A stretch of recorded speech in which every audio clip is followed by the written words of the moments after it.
Mesdames, Messieurs, bonsoir, bienvenue dans votre journal. À la une de ce Guyane Soir, depuis plus de 4 mois, à Saint-Laurent-du-Maroni, des infirmiers et des aides-soignants du groupe Rimbaud Santé exercent à domicile. Des personnes âgées, handicapées ou en situation de dépendance bénéficient de ce service médical qui soulage et qui permet de continuer à vivre chez soi. En un an, à Makouria a gagné pas moins de 3000 habitants. L'accroissement élevé et très rapide de cette population accentue les défis économiques et sociaux. Nous verrons comment la municipalité compte suivre la cadence. La plage de la Cocotra à Kourou n'a pas fini de vibrer. Elle accueillera un festival de plus. Ce week-end, première édition du Smile Festival porté par l'association Soyana. Qu'a-t-elle concocté pour les festivaliers? Réponse à suivre. Mais avant de développer ces titres, aujourd'hui, un accident grave a eu lieu en milieu de journée sur la route nationale 1 entre Sinamari et Irakubo. 2 personnes ont perdu la vie et 3 autres sont dans un état très grave. Selon un témoin, une camionnette a tenté de doubler une file de véhicules alors que des voitures arrivaient en sens inverse. 2 hélicoptères, dont le Dragon 973, ont dû intervenir. 2 voitures impliquées étaient en feu. Il est peu connu, pourtant le service de soins infirmiers à domicile vient en aide aux personnes en perte d'autonomie. Dans la capitale de l'Ouest guyanais, des professionnels de santé assurent les soins à la maison afin de prévenir ou de repousser l'entrée à l'hôpital. Ils permettent aussi de raccourcir une hospitalisation. Ingrid Soseisma, Éric Léon.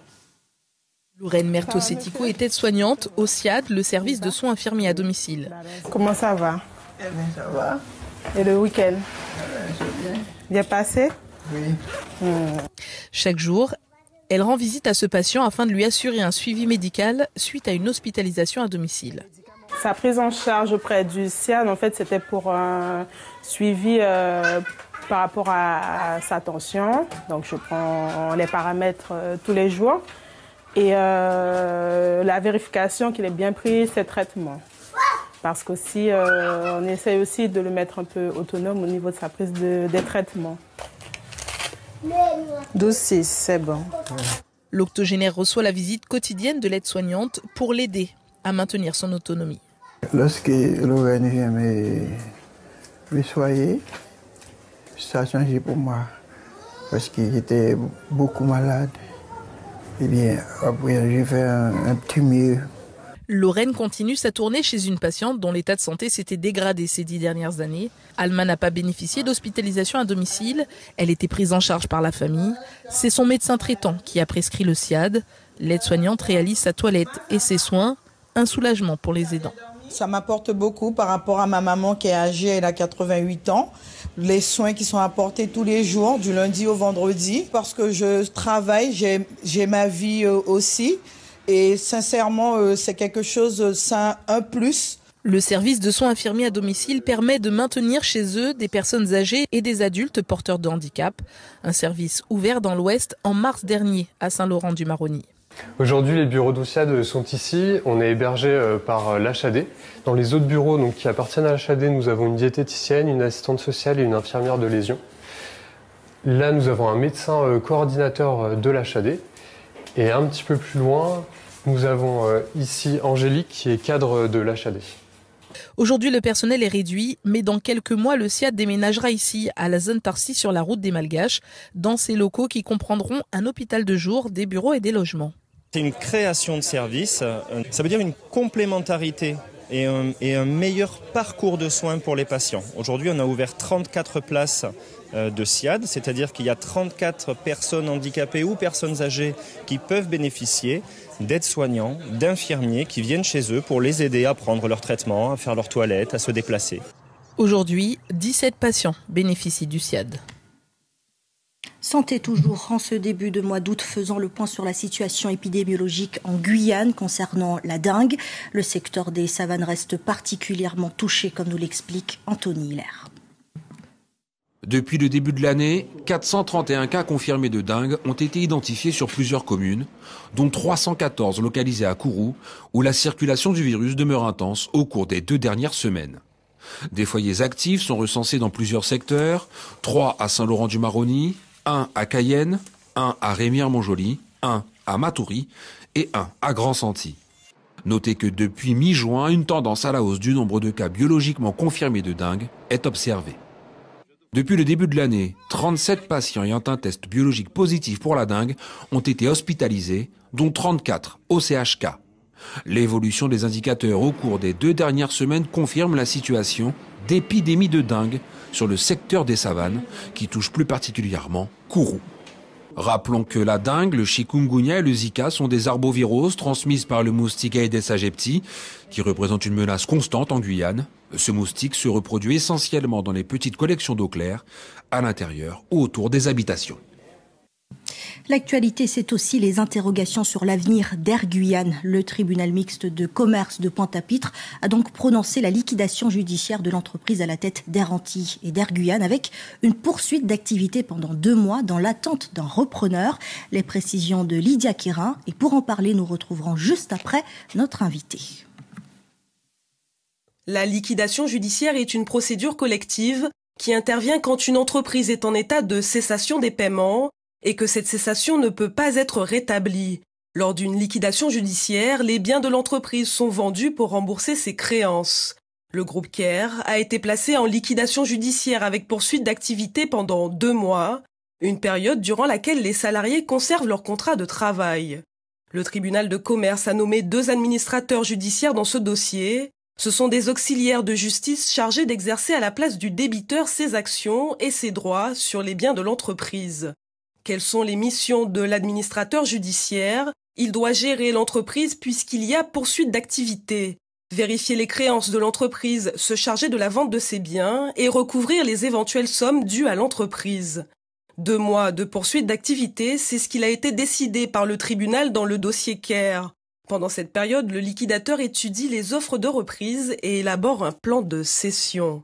Les organisations syndicales peuvent être associées aux discussions avec le repreneur ou à celles concernant le volet social de l'entreprise.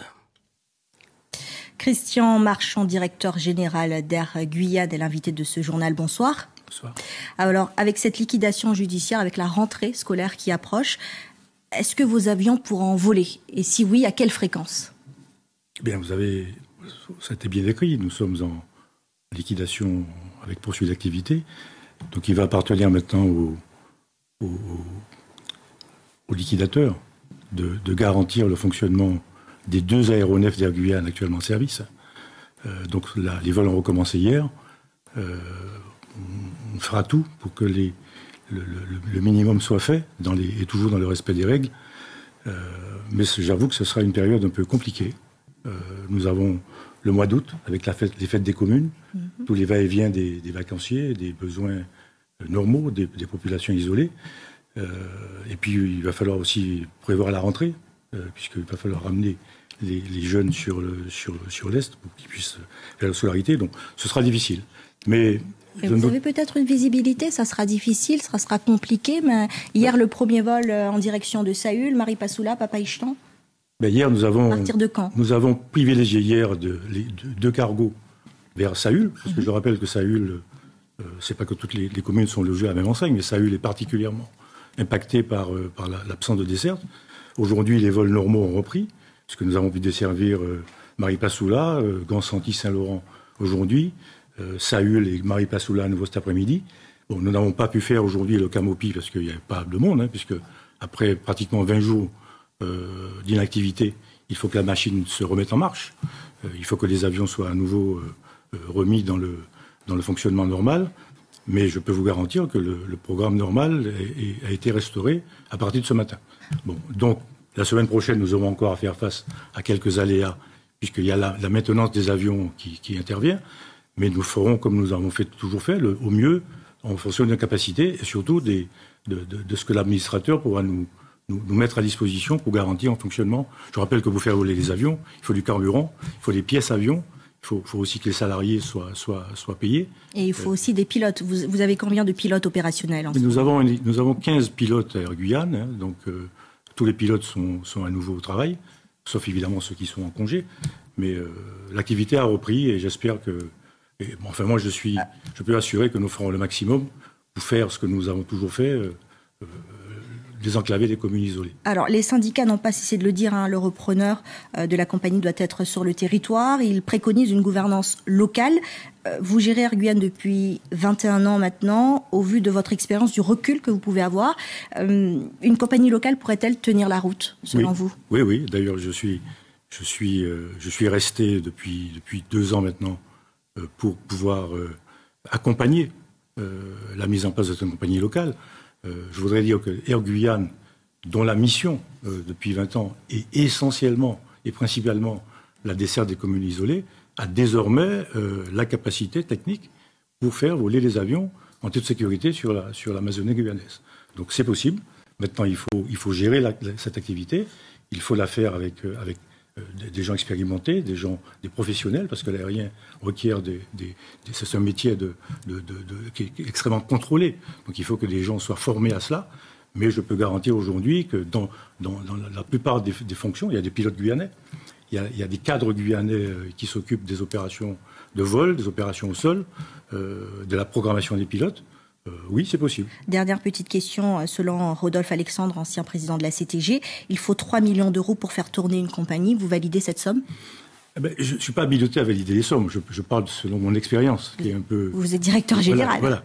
Sauf que, non, il appartient à la DGAC, qui délivre une licence à un exploitant, de valider, en fait. Ce qu'on va vous demander, c'est une certaine pérennité dans les opérations, une lisibilité sur la durée.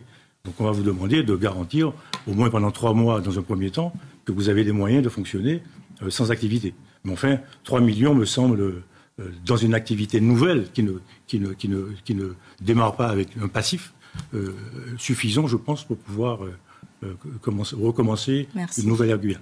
Christian Marchand, merci. Je rappelle que vous êtes le directeur général d'Air Guyane. Prenons la direction du Portugal maintenant. Près de 800 000 pèlerins du monde entier ont assisté au chemin de croix des Journées mondiales de la jeunesse que le pape François a dirigé. Les 70 Guyanais qui ont pris part à ce voyage ont pu l'apercevoir de très près. On écoute 2 d'entre eux. Ils parlent de leur expérience vécue jusqu'ici.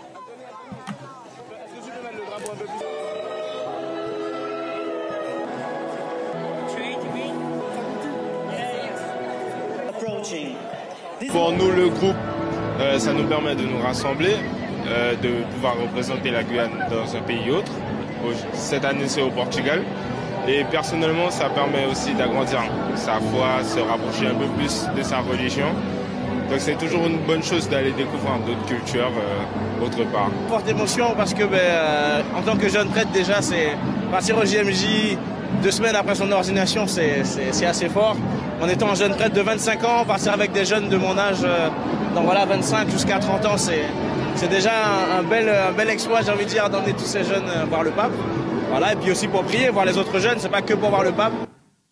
Chez nous, la tournée des fêtes patronales se poursuit. La mairie de Saint-Georges de l'Oyapock lance l'Oyapock en fête ce samedi et ce dimanche. Retrouvez des jeux concours, un marché artisanal, du tir à l'arc ou encore du canoë-kayak. Ludmilla Lewis vous invite à découvrir le programme complet sur notre site internet.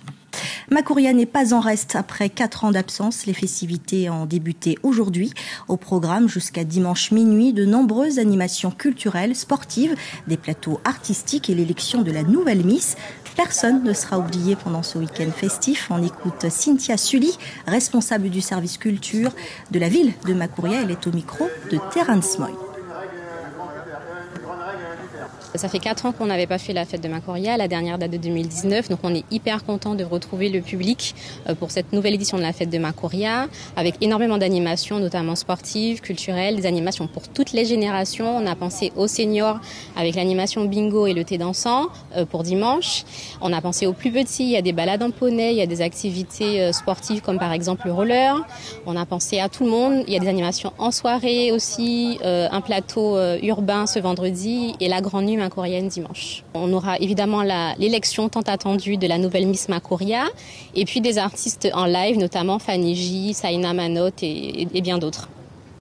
Macouria était justement le futur poumon démographique de la Guyane. Entre 2019 et 2020, la commune a connu la progression démographique la plus importante, 3000 habitants supplémentaires. Cette évolution représente une opportunité de développement économique exceptionnelle. Terence Moy. Entre la ville capitale et la ville spatiale, Macoria est le nouvel Eldorado des familles. En 10 ans, la population a plus que doublé. Les projets économiques se multiplient à l'image de Soula et sa zone artisanale et industrielle flambant neuve qui va continuer de s'agrandir. Ici, au croisement de la RN1 et de la RD5 à Tonat, un centre commercial est dans les tuyaux. Nous ne sommes plus dans la prévision mais dans l'action puisque le permis de construire a été déposé. C'est un centre commercial qui va être assez conséquent puisqu'il va être accompagné en plus d'une zone alimentaire, d'une galerie commerciale et les habitants de Tonat attendaient ce centre commercial avec énormément d'impatience. Dans les prochaines années, un village d'entreprise doit sortir de terre à Soula.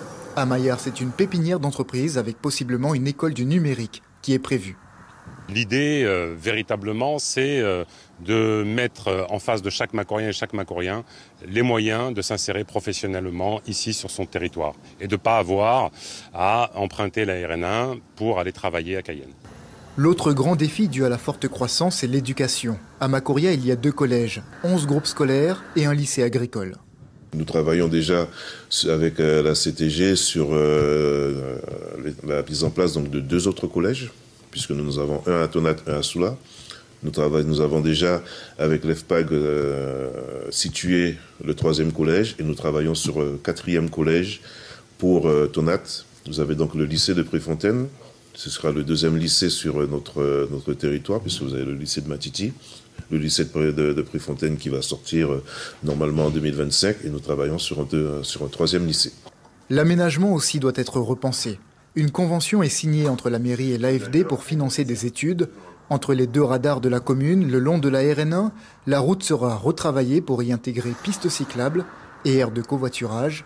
L'objectif des élus municipaux est d'équilibrer efficacement entre logement et emploi sans perdre la cadence. Accélérer le rythme, oui, certes, mais il faut le faire de façon raisonnée. On ne peut pas simplement construire pour construire. Les erreurs qui ont été faites dans les années 2000, aujourd'hui, on ne peut pas les refaire. Nous sommes, comme je le dis, engagés dans la transition écologique et à partir de là, nous devons construire avec un mode d'habiter qui soit en relation donc, avec notre environnement, c'est-à-dire un mode d'habiter sud-amazonien. Une inquiétude demeure. L'accès à cette commune risque d'être toujours plus embouteillé. Le nombre d'habitants à Macoria pourrait dépasser celui de Kourou avant que la 2 fois 2 voies soit inaugurée. Voilà un reportage de Terence Moy et d'Abel Parnasse. En cyclisme, Dylan Wills adjuge la 37e place du prologue du 72e Tour de Guadeloupe à 52 secondes du vainqueur, l'Américain Tyler Stitt. Mario Jandia est 68e, Ludwig Tebin, 3e Guyanais le mieux classé, 86e. On retrouve ensuite Eddie Octavia, Kenric Golitin et Vivian Van Els, respectivement 98e, 108e et 112e. Place à la première étape demain. Les 126 coureurs vont parcourir 166 km entre le Gosier et Bemao. Une étape à suivre en direct sur notre antenne télé dès 10h50. Je vous le disais en début de journal, après la Waïsela, voici venir le Smile Festival qui commence dès demain à 14h sur la plage de la Cocoterie à Kourou. L'association Soyana est aux manettes avec un programme alléchant. Ce sera une première pour les organisateurs, mais il s'appuie sur 20 ans d'expérience et un programme hétéroclite. Jean-Gilles Assard. Jules-Marie Joseph est vice-président de l'association Soyana, spécialisée depuis quelques années dans l'organisation de soirées. Après quelques années de réflexion, Soyana se lance dans le festival en plein air. Pour montrer ce qu'on fait durant toute l'année à une échelle x10, c'est vrai qu'on a été un peu victime de notre succès parce qu'on ne s'attendait pas à autant de monde. Donc demain, on est aux alentours de 6 à 7 000 personnes. Il reste encore 1 jour à 2 jours de vente. Le Smile Festival, comme la Waïsela, reprend le flambeau des festivals lancés à Kourou par l'association Amazonie Star de José Guiolé sur le stade Bois-Chauda ou encore du Méga Pinting de Jean-Pierre Caram sur la plage de la Cocoterie. Aujourd'hui, les organisateurs souhaitent que l'événement soit une référence internationale et un argument touristique. Pour être au même niveau que nos voisins aux Antilles, la Caraïbe, et que demain après-demain, qu'on se retrouve avec des charters qui viennent en Guyane pour notre festival et en même temps découvrir notre belle Guyane. Pour ce faire, cette première édition bénéficie d'un site exceptionnel. Restauration, quartier VIP et une fosse de grande capacité attendent le public, sans oublier une programmation hétéroclite. Il y aura de tout âge, il y aura plein de couleurs, il y aura des artistes internationaux comme Steph London, comme Dexta Daps, Joey Dreadfilet, notre artiste local Bombi, qui ça fait longtemps n'est pas venu en Guyane, notre artiste local aussi Ken Vibe, Vinci, Poplan, plein d'autres que peut-être j'oublie là actuellement, mais on a essayé de faire un plateau riche et varié. Question sécurité, Soyana nous annonce plus d'une centaine d'agents préposés à la surveillance. Quant à l'horaire, attention, le premier artiste est prévu dès 14h samedi et dimanche. Votre Guyane Soir touche à sa fin. Merci de l'avoir suivi. Je vous retrouve demain à la même heure. Passez une très belle soirée. L'info continue sur les réseaux sociaux et sur notre site internet lapremière.fr.